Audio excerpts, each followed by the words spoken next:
All right, quick video today. This is one of the shorts. The fish just ate, and of course there's no food left because they ate it really fast. Microgreens growing in this bed. They're also growing over here. And these are 1, 2, 3, 4, 5 new planters. I took out all the media out of one of the grow beds because I'm messing around with it.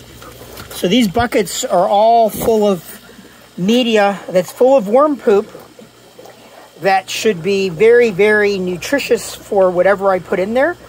And what I just put in there are some microgreen seeds that I cannot find right now.